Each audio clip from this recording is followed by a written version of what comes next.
Hello, welcome to the Gray Lamb. My name is Amelia, and this channel is about healing from narcissistic abuse. In my case, I am a child of two narcissists. I often call them black sheep and scapegoats because their worldview of being, things not going well in their lives became a burden for me to carry, especially as an only child. So today I wanted to talk openly about something that came up for me recently in my life. I'm 49 years old and I'm trying to go back to university for one course, but because I have very, very complicated health issues, there's things I can't do. I can't wait in lines, I can't talk on the phone, technology is hard for me.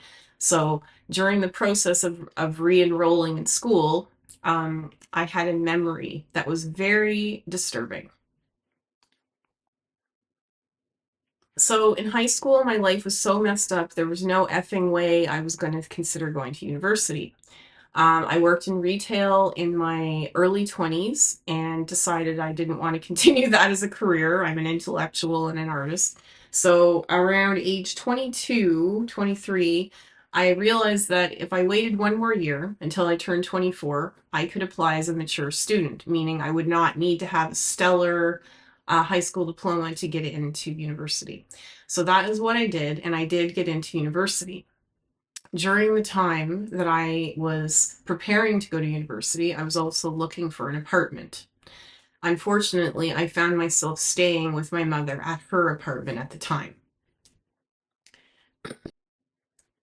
I had just been through a massive health crisis at age 20 when I found myself becoming extremely allergic to chemicals, perfumes, cigarettes, everything was making me sick, meaning it was extremely hard for me to be anywhere. If people would mop the floors, it would make me sick. If there was perfume, it would make me sick.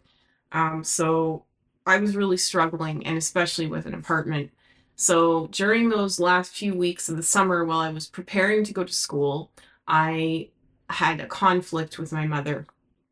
The conflict was something I didn't understand what was going on with her. She was just trying to take things out on me. I don't even want to talk about it, but basically, I told her, if you really want me out of your life, call the police. Now, at that time, we had a landline. This is almost 30 years ago, and there was call waiting. So I was on the phone with a Western who had called, so University of Western Ontario, who had called to tell me that I had received a $1,000 bursary to start school. This was the best news ever. And while I switched the line, now, on that same phone call, there was call waiting, and it was a call from the police saying that they were coming up because they had gotten a call about me. I'm laughing now because it's insane. Like, who calls the police on somebody who's preparing to go to university? So I look at all of this as my mother subconsciously sabotaging my success, and I never really believed that that could be true until now. But the behavior and the fussing and her not able to communicate her needs or whatever in order for us to share this living space temporarily nearly destroyed my ability to start school. As I was looking for an apartment around that time, my mother actually drove me to see one.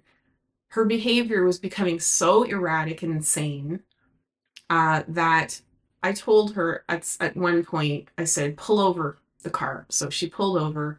I grabbed the keys out of the ignition because she'd been in 3 car accidents in the space of a year.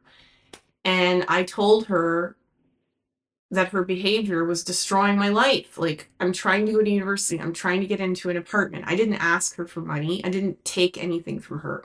She had mental problems and emotional problems I still don't understand that nearly stopped me from university.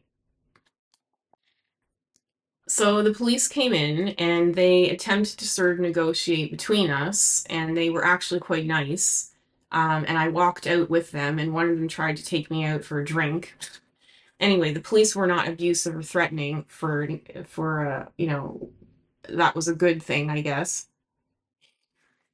But the conflict with my mother ended our relationship for pretty much the duration of my degree, which was a good move on my part. But it's very scary when you are a single woman with an illness on welfare with no support. I had no support from my family at all. Nothing. None. So, other than the fact that all this made my life very hard, it also just pushed me forward in a good way. You know, when you don't have the narcissist in your life, look at what happens. Good things will happen, unless you become the victim of another narcissistic relationship, which thankfully I did not. So, that is the story of how my mother tried to sabotage me from going to university. Thankfully, I was not arrested because I didn't do anything. And that's the story. So I hope that if you're watching that you are estranging from any abusive people in your life, and I hope that you have support. And thanks for being with me on this journey of discovering myself and uncovering abuse and getting it out of my life.